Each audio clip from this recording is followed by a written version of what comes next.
स्तर पे तो मैं कहूंगा हर वक्त यह बात होनी चाहिए। अगर हत्यारा कोई मुसलमान रहे तो जिहादियों ने मार दिया, आतंकवादियों ने मार दिया तो इस्लाम कट्टर है और पूरे विश्व के मुसलमानों को बदनाम किया जाता। दोस्तों नमस्कार, मेरा नाम रविकांत भारती है। अभी अभी मुझे पता चला कि जापान के एक्स प्राइम मिनिस्टर जिनका नाम शिंजो अबे था, इनको गोली मार के हत्या कर दी गई। और गोली कब मारा गया? जब ये भाषण दे रहे थे। और मारने वाले का नाम क्या है? मारने वाले का नाम टेत्सुया यामागामी है। अब टेत्सुया यामागामी को न तो आतंकवादी कहा जा रहा है, इसको बोला जा रहा है यही एक सिक्योरिटी मैन था और इसने गोली इसलिए मारी क्योंकि यह शिंजो अबे के जो पिछला प्रधानमंत्री का कार्यकाल था उससे खुश नहीं था। तो जब इतने फैक्ट्स एंड फिगर्स की बात हो रही है विश्व स्तर पे तो मैं कहूंगा हर वक्त यह बात होनी चाहिए।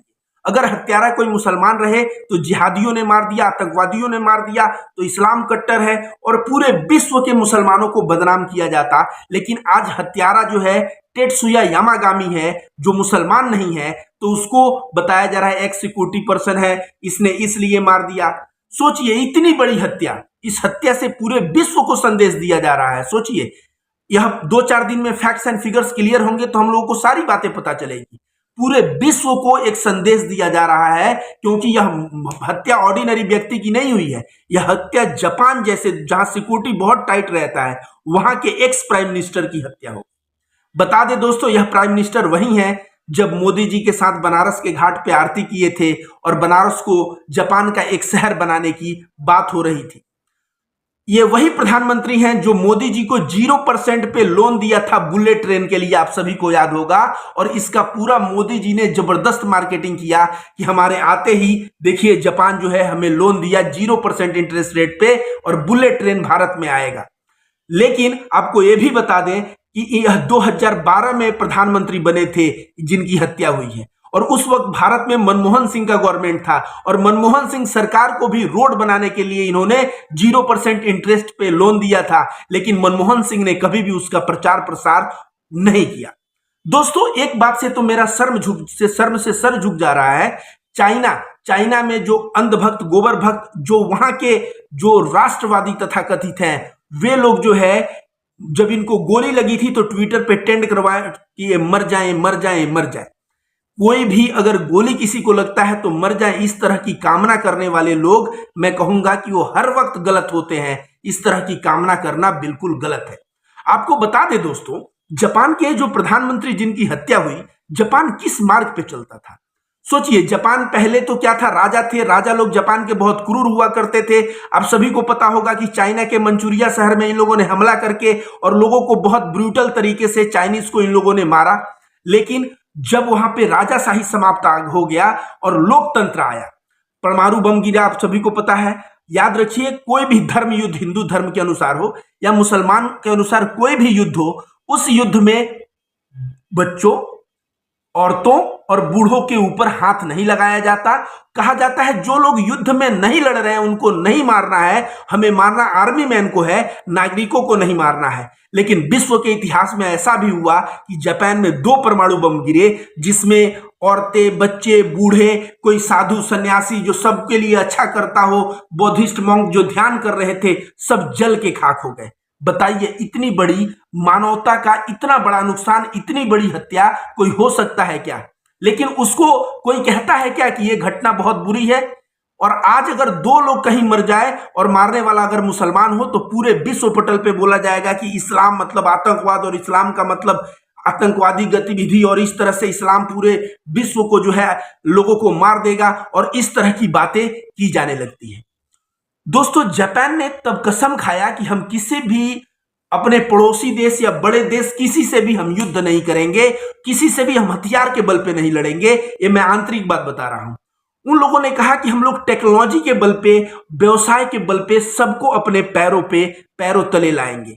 और जापान उसके बाद टेक्नोलॉजी के मामले में इतना विकास किया, वह पूरा विश्व जानता है। 1945 में बम खाया हुआ जापान जो पूरी तरह नष्ट हो गया था, 1965 आते आते एक बड़ा इकोनॉमी बन के उभरा। और जापान, सोचिए वहां पे आज 4 चक्का की बात कर ली, 2 चक्का की बात कर ली जाए, जितने भी व्हीकल्स बड़े बड़े होते हैं वो सारे के सारे देखेंगे जापानीज कंपनी का इनोवेशन रहता है। आज चाइना भले ही माल सस्ता में प्रोड्यूस करके बेच देता है, लेकिन अब देखेंगे जब आविष्कार का नाम खोजेंगे तो आविष्कारक कहीं ना कहीं जापानी ही पाया जाता है। तो आप बात समझिए, जापान जो वादा किया था कि हमें किसी से लड़ना नहीं है, हमें व्यवसाय और टेक्नोलॉजी पे सबको झुका देना है, और इस तरह के सत्य और अहिंसा के मार्ग पे चलने वाले जापान के प्रधानमंत्री की गोली मार के हत्या कर दी जाती है। यह पूरे विश्व को एक संदेश है कि नहीं? पूरे विश्व में यह जब से कोविड-19 आया, कोविड-19 जब से आया, पूरे विश्व का इतिहास उसके बाद अगर देखें कोविड-19 के बाद, तो आप देखेंगे कि नागरिकों को कहीं ना कहीं नागरिकों के हक मारे जा रहे हैं, अधिकार मारे जा रहे हैं, उसको दबाया जा रहा है सरकारों के द्वारा, और सरकार जो है राक्षस बन बैठी है। लेकिन आज जो है ये जो घटना हुआ, इस घटना को आतंकवाद नहीं बताया जा रहा है। क्यों नहीं बताया जा रहा है? क्योंकि इसमें मारने वाला मुसलमान नहीं है। यही बेनजीर भुट्टो की हत्या हुई थी, मुझे याद है बेनजीर भुट्टो की जब हत्या हुई थी तो पूरे भारत में उस वक्त भले ही कांग्रेस का सरकार था, सारे न्यूज में मैं देख रहा था कि आतंकवाद जो है, आतंकवादियों ने मारा, ठीक है, मारा, आतंकवादियों ने मारा। उस हिसाब से उसके बाद ये लोग बोलने लगे थे कि मुसलमान कौम जो है, इन लोगों का विचारधारा ही आतंकवाद से जुड़ा हुआ है, और इस तरह की बातें तब चल रही थी। आपको मैं बता दूं, जो आज हम लोग सोचते हैं कि आरएसएस मतलब बीजेपी का, आप जब कांग्रेस था तो कांग्रेस की विचारधारा आप 1947 से उठा के देखिए ना 2012 तक, वो भी पूर्ण रूप से ही आरएसएस की विचारधारा पे चलता था।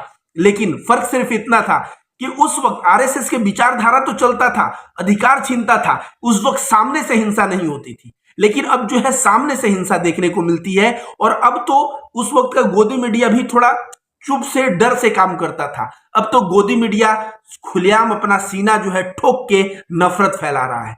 आप भी बताइए, अरविंद केजरीवाल, मैं सुना 2 दिन पहले असेंबली में कह रहे थे कि छत्तीसगढ़ की पुलिस जब आई गिरफ्तार करने और एक पत्रकार को, जो पत्रकार ने फर्जी वीडियो चलाया था, तो उसको उत्तर प्रदेश का पुलिस जो है रोका गिरफ्तारी से, और छत्तीसगढ़ पुलिस और उत्तर प्रदेश पुलिस जो है आपस में लड़ गए। इसी तरह से पंजाब का पुलिस जब दिल्ली से गुंडे को उठाया तो वहां पे भी, हरियाणा में बीजेपी का सरकार है, हरियाणा पुलिस पंजाब पुलिस आपस में लड़ गया।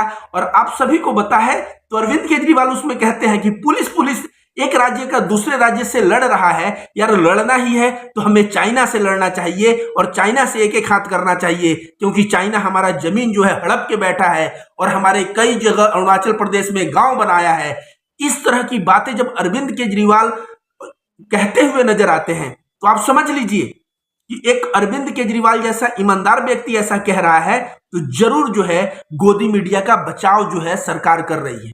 आप बताइए, अर्णव गोस्वामी को जब पकड़ा जाता है तो सुप्रीम कोर्ट संडे को खोल के और फैसला दे देता है।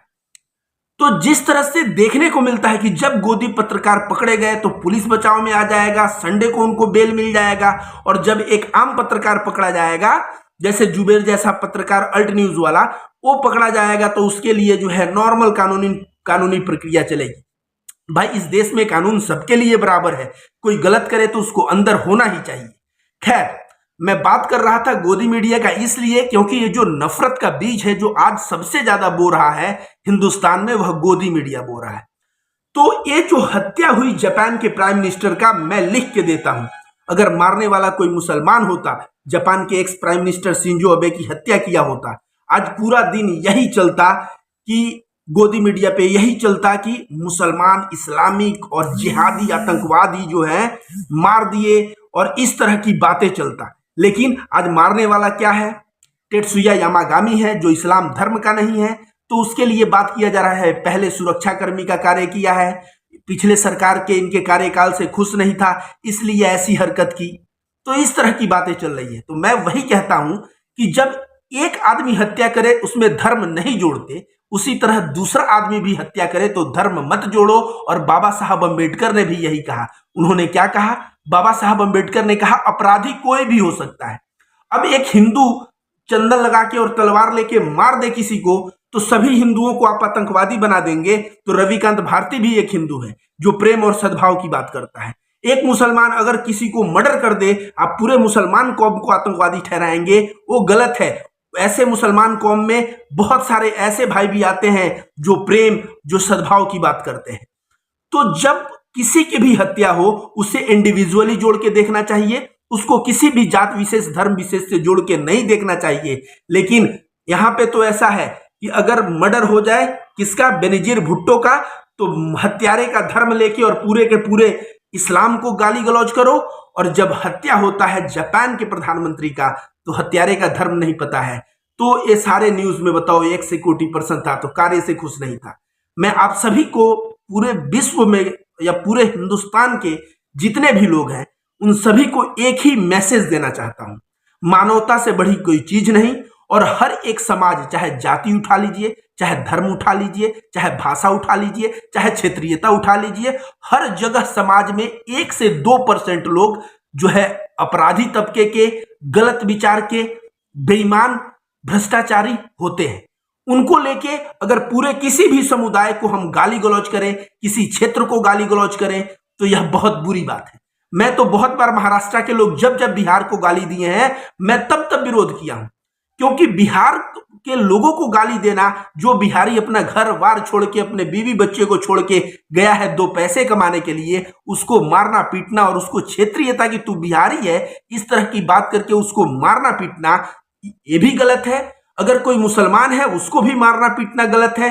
तो यह बात जब तक हिंदुस्तान नहीं समझेगा या पूरा विश्व नहीं समझेगा, तब तक समझ लीजिए कि हिंदुस्तान और विश्व जो है, इसी तरह से पूरा हिंदुस्तान जो है जिस तरह आज जी रहा है, जलालत की जिंदगी, बेरोजगारी की जिंदगी, महंगाई की जिंदगी, ऐसा जीता रहेगा।